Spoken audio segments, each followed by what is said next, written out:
A igreja, ela tem uma postura, ela tem uma doutrina que é muito objetiva, que é muito correta, que é muito clara. Agora, infelizmente, não todos os líderes da igreja abraçam, aceitam e transmitem esta doutrina da maneira como ela é. E por isso há uma confusão entre os fiéis. Nós jamais, a prova dessa confusão é o fato de o PT estar no poder já há 12 anos. Nunca, num país que tivesse o mínimo de coerência cristã, um partido como este estaria no poder. Nem para vereador ganhariam. Jamais ganhariam. Por quê? Porque não poderia... um país onde tem maioria cristã, entendeu? Um país, numa cidade, num lugar onde tem maioria cristã, prontamente ele vai perceber que as propostas de um partido como este, e outros que são semelhantes, é incompatível com a sua prática cristã. Porque isso não é um indivíduo isolado lá dentro que defende o aborto, não é um indivíduo isolado lá dentro, alguns indivíduos que defendem a união homossexual, não é um indivíduo ali que defende a extinção da propriedade privada. Isto é proposta do partido, compreende? Portanto, todos aqueles que são membros, todos aqueles que se associam, todos aqueles que votam, estão a serviço disso também. E como cristão, devem ter consciência que um dia vão ter que prestar contas a Deus de cada voto que deu a pessoas desse tipo. Vão ter que prestar conta do sangue de cada criança que foi derramada, por conta da promoção do aborto que essas pessoas, esses partidos advogam.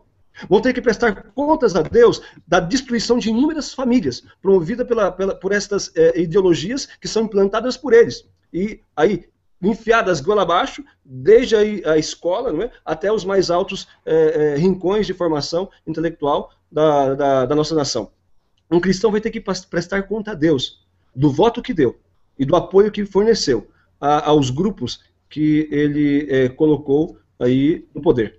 Se nós mudássemos a nossa postura, e os bispos e sacerdotes, religiosos, os formadores, os cristãos, os católicos, nem vou dizer dos outros, mas os católicos, simplesmente tivessem uma postura coerente com aquilo que é a doutrina da igreja, então nós apearíamos esse pessoal do poder rapidamente.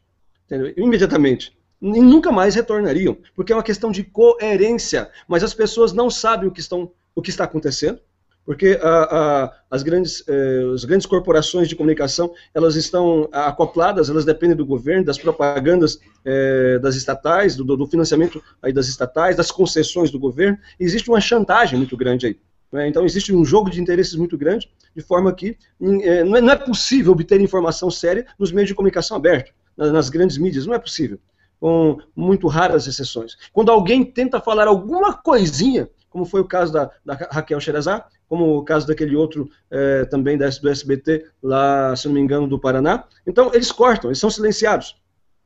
E algo que é mínimo, assim, muito pouco ainda, sabe? Quer dizer, nós estamos vivendo já em uma ditadura bastante agressiva, mas as pessoas não estão se dando conta daquilo que está acontecendo. As nossas liberdades individuais têm sido tiradas sistematicamente. E as pessoas iludidas aí com bolsa isso e bolsa aquilo, acabam ainda dando continuidade. Mas existem alguns sinais aí de cansaço desta situação.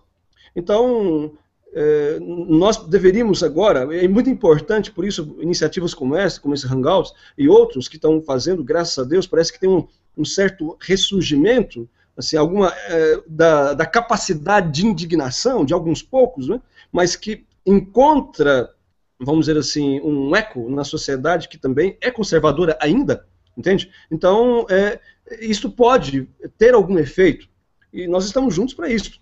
Então, o que acontece? Seria muito importante conscientizar e depois motivar as pessoas a uma militância realmente cristã.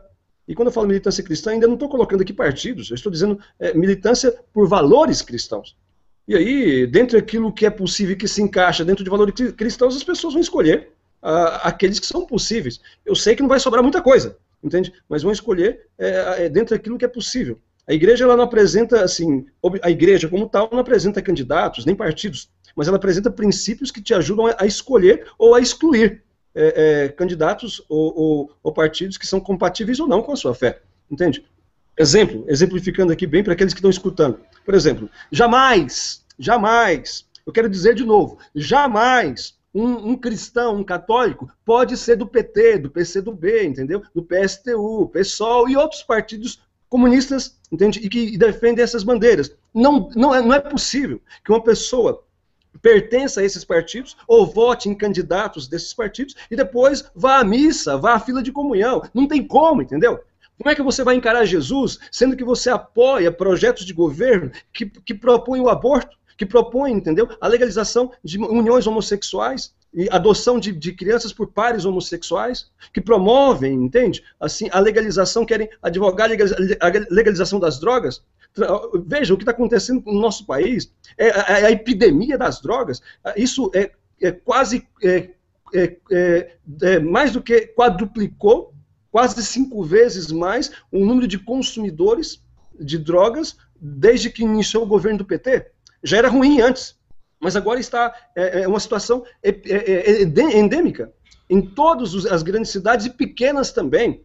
Nós estamos convivendo com um exército de zumbis, especialmente nas grandes cidades, pessoas viciadas por crack, vidas de jovens destruídos por isso, promovidos por um governo que é aliado de facções que se sustentam pelo narcotráfico, como as Farc, entende? Como o PCC, como o Comando Vermelho, que são não outra coisa do que braços das Farc no Brasil. Então, existem provas documentais, né, do envolvimento, quer dizer, é bem claro, isso pode ser lido nas datas do Foro de São Paulo, sabe? A aliança entre PT e Farc, essa cooperação mútua, e depois também esta estreita cooperação e aliança entre membros do MST e as Farc, como que as Farc treinaram membros do MST, membros do PCC e do Comando Vermelho, entendeu?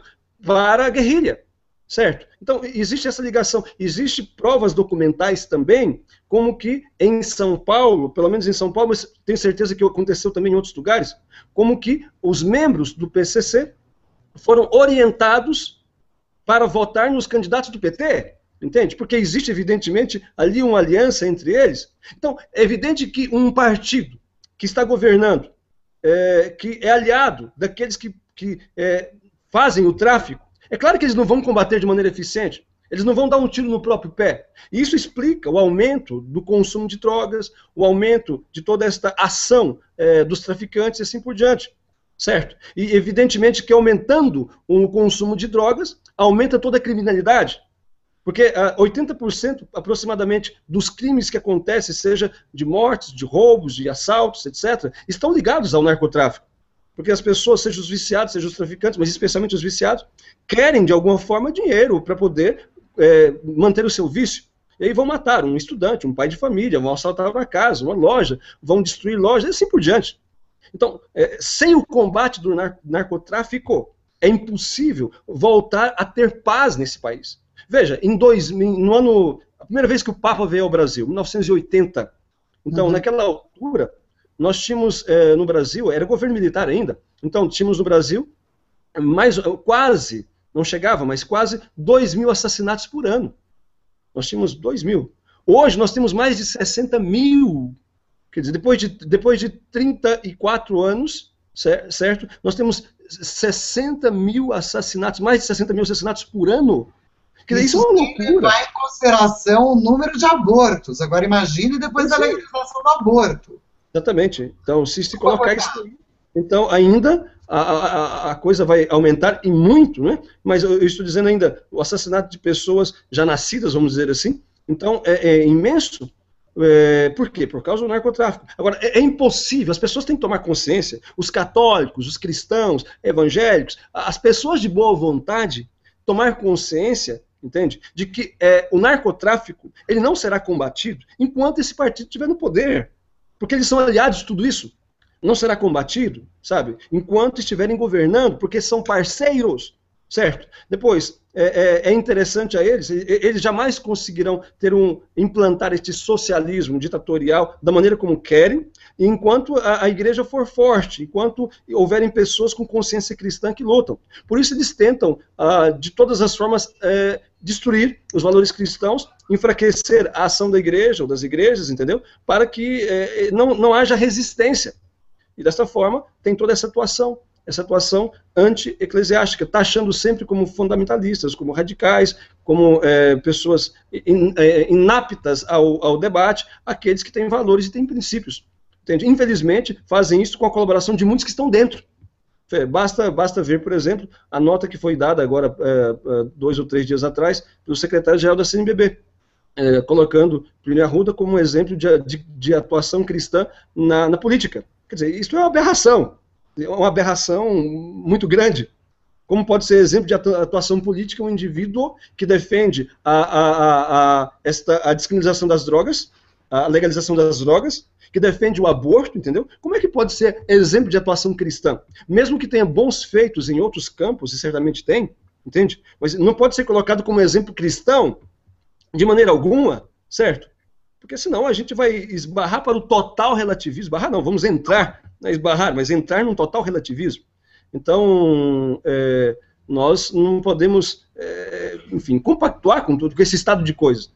Mas dentro da igreja existe hoje pessoas que, como você falou, não apenas representam esta linhagem revolucionária, esta mentalidade revolucionária, mas atuam neutralizando aqueles que têm a peito defender a doutrina católica do jeito que ela é, os valores e os princípios cristãos.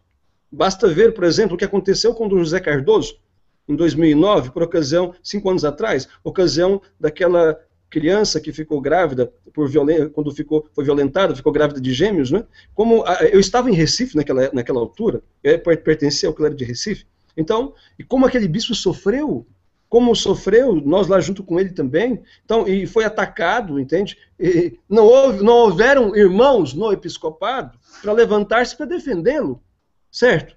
Inclusive, a grande parte das organizações, ele sendo demonizado, ridicularizado, achincalhado, enfim, apenas o Vaticano, o Papa, é que deu-lhe o apoio que deveria, mas entre o episcopado, talvez 2 ou 3 que se levantaram, assim, mas muito timidamente ainda para poder defendê-lo, mas nós temos 400 bispos no Brasil, e os pronunciamentos da CNBB foram lamentáveis, infelizmente, assim, como que quase pedindo desculpas para a sociedade pela atuação daquele bispo, que foi heróica, que foi, de fato, assim, coerente com aquilo que ele defende, entende? Então, informações distorcidas que a imprensa deu e que, enfim, não foram desfeitas pelas autoridades da igreja que querem... O problema, sabe o que acontece, Denise?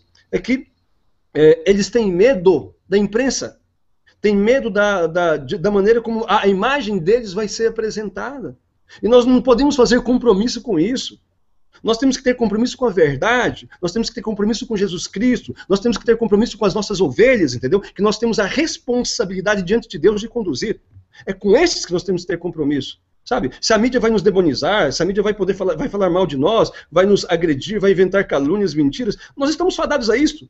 O nosso modelo maior é Jesus Cristo, ele foi crucificado. Então, aqueles que não têm a peito seguir a Cristo também nesse aspecto, deveriam renunciar aos seus cargos, deveriam colocar à disposição do Vaticano e dizer, olha, eu não tenho capacidade para isso, para ser pastor, para ser condutor de um rebanho, porque eu não quero lutar, eu não quero sofrer na minha pele, eu não quero, então, entendeu, ter problemas. Uma pessoa que não quer ter problemas não pode ser sacerdote, não pode ser bispo, não pode ser, pelo amor de Deus, né? E é isso que a gente está tendo hoje, essa apatia, entendeu? Que infelizmente, é indignante, mas, enfim, o que está acontecendo? E as pessoas vão se acomodando. Eu digo isso para que o nosso povo possa rezar muito pelos pastores que nós temos, sabe? Graças a Deus, existem homens valorosos, santos e muito bons, que têm lutado, mas quase sozinhos, praticamente, isoladamente, sabe? Então, no conjunto, é muito apática. Olha, o dia, se acontecer esse grande milagre, né? Então, que os nossos bispos, os nossos sacerdotes, se levantarem contra essa tirania que estabeleceu-se, o dia que se levantarem contra esse estado de coisa, tudo muda. A questão é, enfim, existe coragem para poder fazê-lo?